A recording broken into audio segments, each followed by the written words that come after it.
Cain, welcome to the Moxon Ways In podcast. I'm so excited to get to chat with you today, and I would love for you to just introduce yourself as you are right now. I know Steve has known you for a really long time. He has a lot of respect for you, a lot of good things to say about you and your fight career and just the man that you are.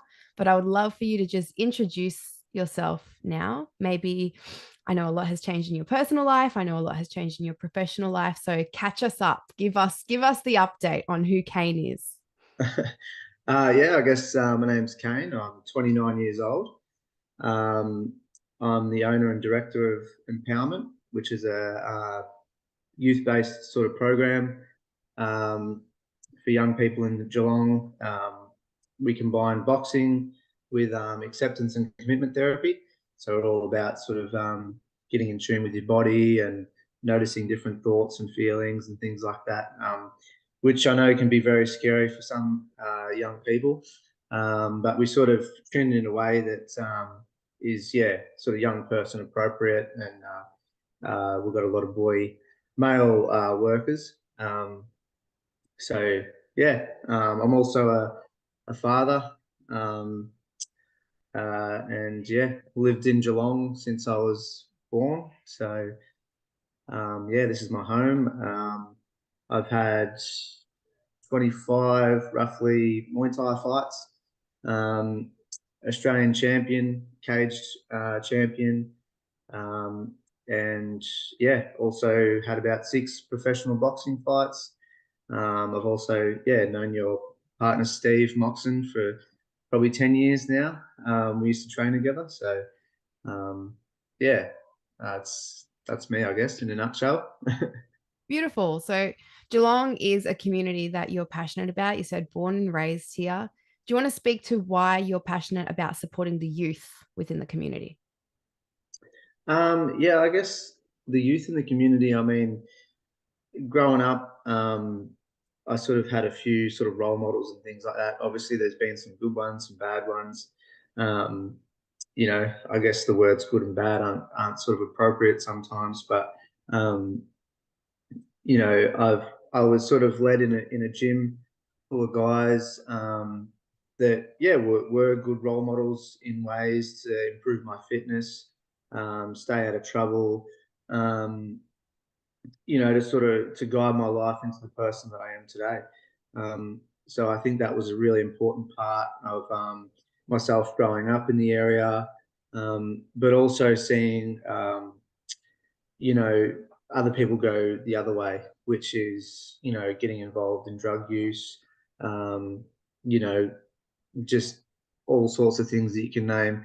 Um, and yeah, obviously I went to Winnington Primary School and Newcombe Secondary. So, um, I've lived in the Whittington area for since I was young. So I have sort of seen that transition from the ones that have sort of come out and sort of been successful or had a fulfilling life, or the ones that have sort of gone down the other path of drug use and yeah, that sort of thing. So I think it's really important, even especially now, coming out of lockdowns and things like that as well.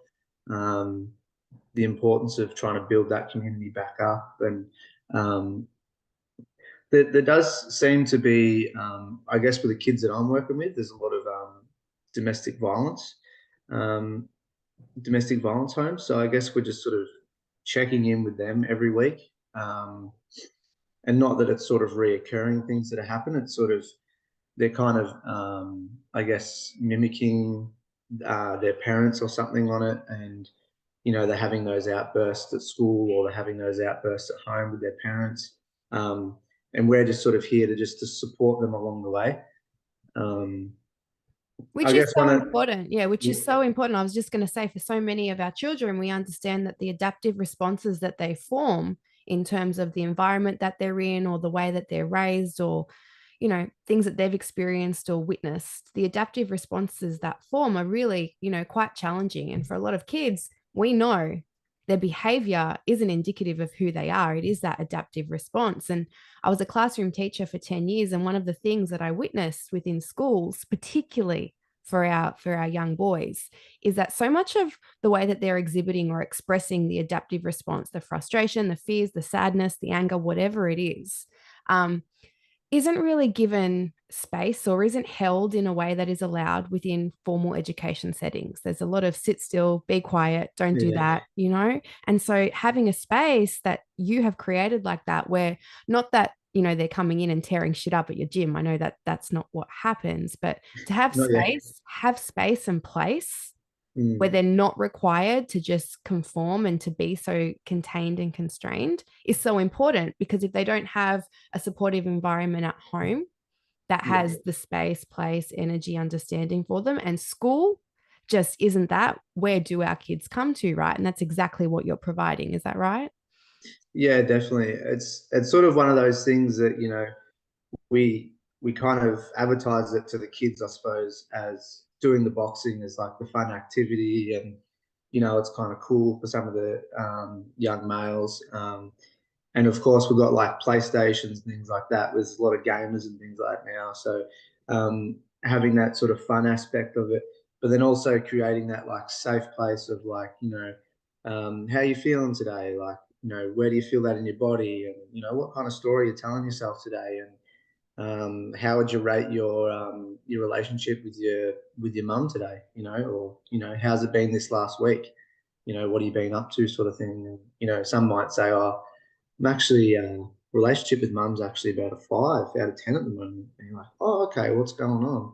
And then you can sort of talk to them, and whilst you're sitting there, while they've got gloves on and you've got pads in your hands, and it's a safe place. There's not that many kids sort of at once in the gym, unless it's like our Wednesday night group social night. So I like it like that, where it's a bit more personalized and we're all just like one on one and talking and building that relationship with them.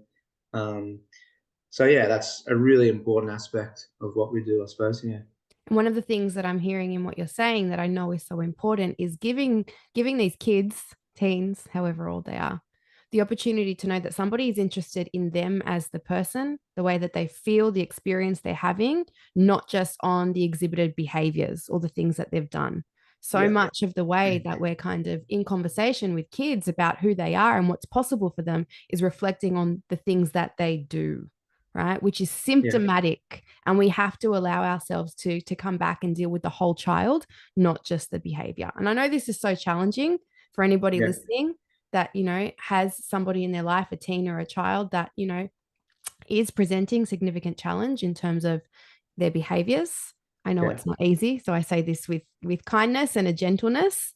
But I think it's so important to highlight and raise that there needs to be time and space for these kids to be seen and heard in their experience, in their expression, in their perspective. Yeah, definitely. Like if I guess there's a lot of like people aren't accepting, like you say, in schools and in classrooms and stuff like that. The teacher's not very accepting of their behaviors and things like that. So, of course, they're just gonna start gravitating towards like shame and guilt about how they feel and what they're doing, and they don't understand why they're doing it and things like that.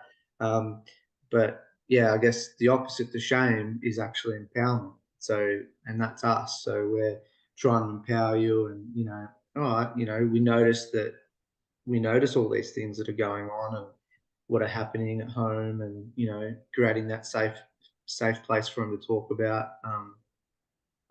So yeah, and then they're able to just come out and empower themselves to what they're doing. Steve and I have a 4-year-old, God, he's almost 5-year-old son, Tyson. Crazy. I know, time flies. And one of the things that I'm conscious of establishing with him is that I do a lot of like side by side activity with him. So, like, I'll just sit down and be coloring in with him. We won't necessarily be talking, but I'm hoping to lay the foundations of having that close proximity to him where we're both doing a shared activity side by side, so that one day when there are challenges and I need to have that proximity, that closeness, we can be in shared activity together and it's not weird for him. He won't be like, why is mum trying to do something with me now? I want it to be like just something that's established in our relationship. And at 5 years old, coloring in or rolling cars along the floor or whatever it is where I'm at with it. Do you want to speak to, as kids get older, as they're teenagers, how and why it's so important for us not to be confrontational in the way that we're trying to connect with them? So I guess what I'm suggesting is sometimes our teenagers might be deeply uncomfortable if we try and sit knee to knee with them and say, like, let's have a chat. Yeah. And how supportive it can be, as you said before, to have the pads on or to be playing PlayStation or something. Can you touch on that and expand on that a little more? Yeah, definitely. I think sometimes it's a little bit funny when we have like the "Are you okay" days and things like that, because I understand that because I'm thinking if you ask someone that has trauma, or if you ask someone that has like an adolescent young person, for example, and you say, "Are you okay?" Their first instinct is, "Yep, fine. Yeah, leave me alone." Whatever. So, um, it's really important to be able to have that space for them, to not be so to be so onto them. So, if there's things going on, they might be having like a bit of anxiety about being at the gym or something. It's not jumping on them to try fix them straight away. It's sort of creating that space. Um, all right, mate, let's go. We'll go play PlayStation for a little bit. What do you reckon? Like that sort of like non-direct, like not sitting in front of them trying to hassle them, because they've always had psychologists or counselors or things like that sort of sit in front of them and ask them questions. The question they will allow it to sort of come as we do activities and as we sort of go along, like you're saying, like drawing and things like that. Maybe your son might pop up a question or something like that as you're doing the activity together. You know what I mean? Just allowing it to sort of come. It's really important. Otherwise, I guess the turtle shell just closes in, and they become avoidant, and they don't want anything to do with it, and then you know and then they're never going to come back. You know what I mean?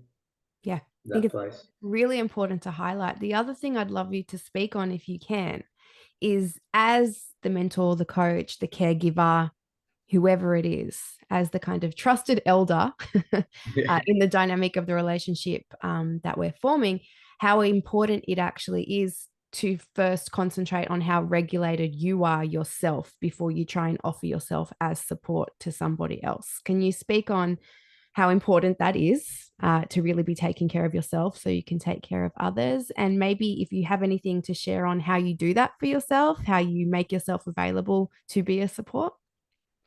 Yeah, definitely. That's a very good one. Because often, yeah, sometimes we don't look after ourselves, and sometimes we do have to check in with ourselves. I guess one thing that I like to do is literally just do that check in, which is what sort of give to young people as well, is to check in with yourself, checking in with your body. What do I need? What's going on for me? Um, I actually I think last time I seen your husband Steve was actually at a basketball game. So we have like a Thursday social game that we play, and it's just the best because um, just get to hang out with the boys, play a bit of basketball. So I guess that's my sort of retreat at the moment.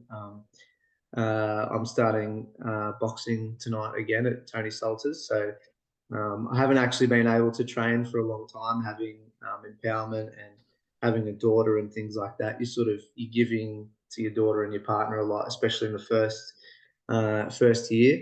So I'm able to have that sort of space now, which is really good. So yeah. Yeah.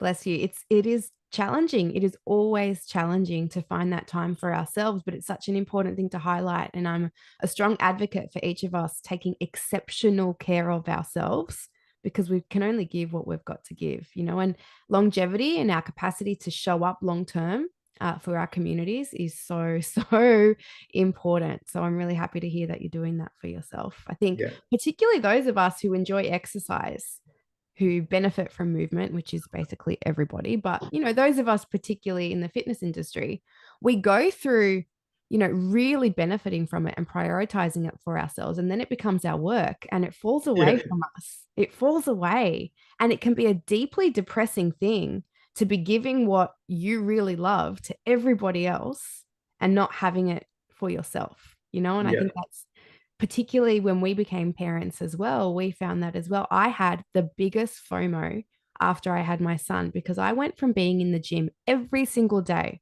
like Yeah. twice a day, to being like just in charge of the social media and being sent all the photos of everybody training so that I could like promote what everybody was doing. And I was sitting there in the dark holding my baby, like, fuck everyone.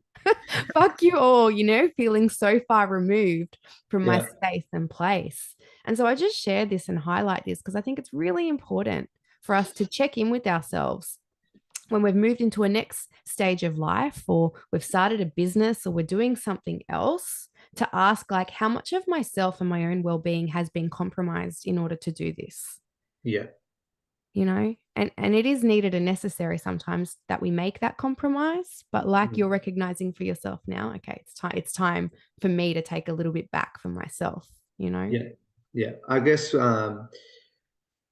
when we sort of check in with ourselves, we're like noticing that something's not right. So we're sort of, that's where we've got to make a change. Um, if we're noticing that things aren't right and we're still doing the same thing again, then, like we're just going to have the same results again. So, Yes.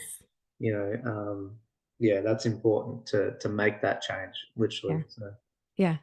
Good on you. Good on you. How has your perspective changed, do you think, since you've become a parent? um, oh, I guess, yeah, with Amari being so young, I guess I am looking into the future a lot. I do work with like, a few teen girls and things like that. And sometimes it does worry me, but I think, I can't get too ahead of myself, I guess. Um, yeah, I guess it's raising your daughter right. It's raising, your sons right.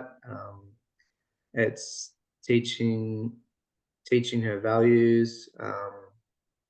And I guess she can't even really talk yet, so but she can walk, and she's pretty good at that.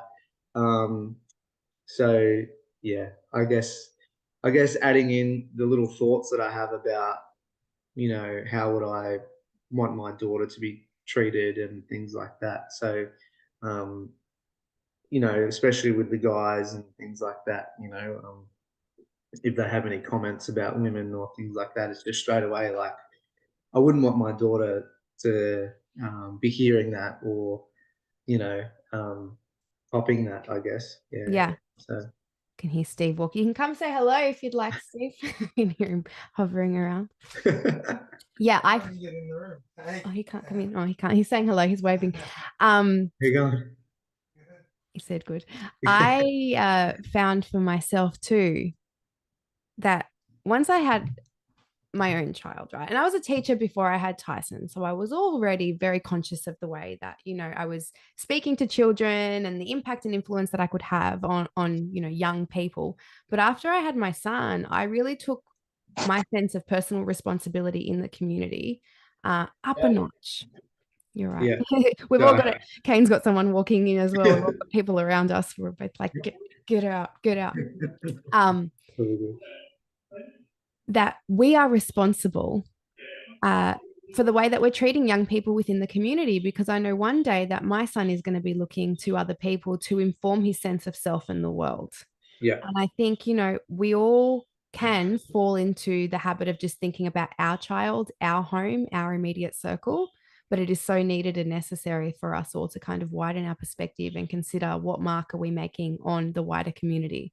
And so I thank you so much for creating a business that really takes into consideration what our Yeah. kids need, particularly teenage boys, because I think it is a needed and necessary part of the community, Cain. So this is why it just makes me so happy to celebrate what you're doing and to highlight what you're doing.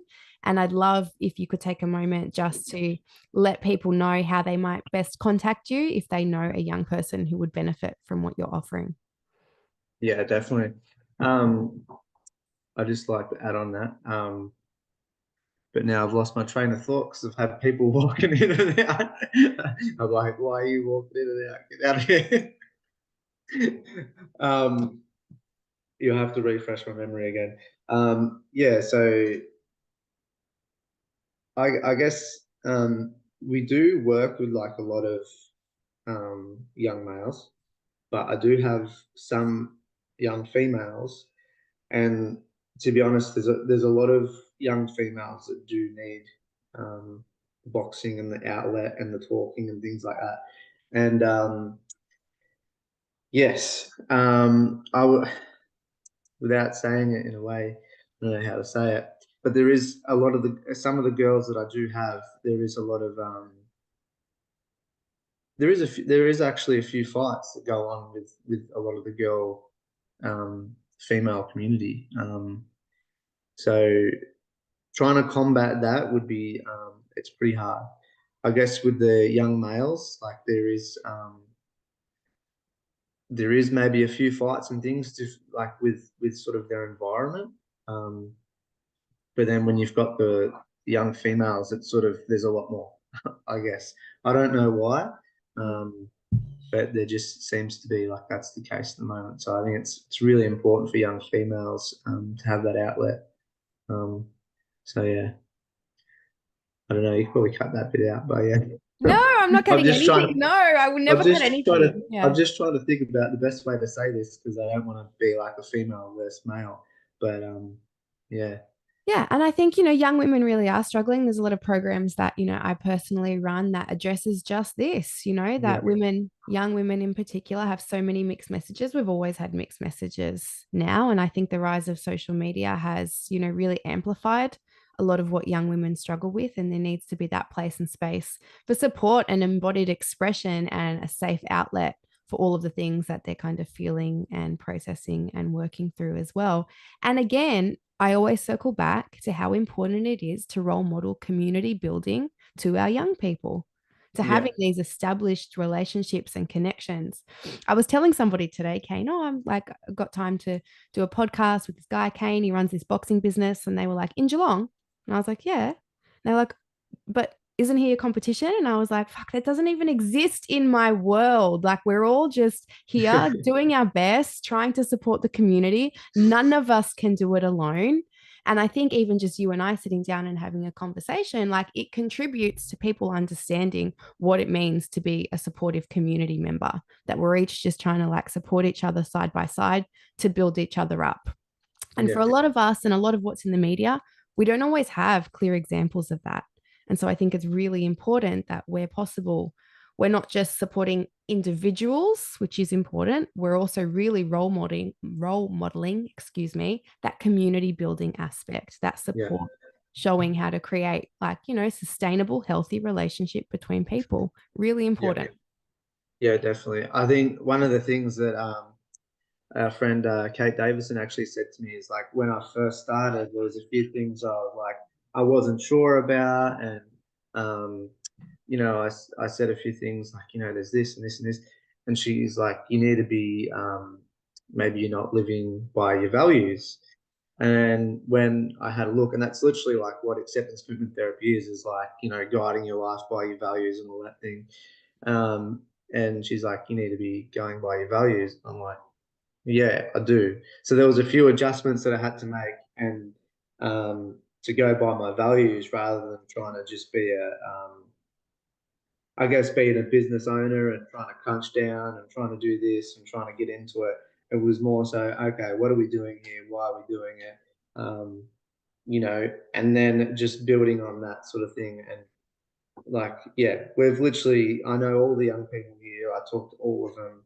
Um, they all know me, and um, we're all friendly and things like that. So that's sort of what we've created, you know what I mean? It's not me in the background that no one's ever seen before, just pulling strings. It's, I'm here, I'm talking to them, I'm engaging with every single one of them. And it's just bit by bit, young person, that comes in and, yeah, just living the business by the values. So, yeah, Beautiful, Kane. I thank you very much for your example. I thank you for your energy and your time today. I'm going to link all of Kane's details in the show notes. So if you are local to Geelong and you want to get in touch, you'll be able to do that easily. Or even I know if you're beyond Geelong and you just have questions, both Kane and I are always open to having conversations with people that need support, and we can refer you if we can't support you. Thank you so much, Kane. thanks very much. Thanks for having me.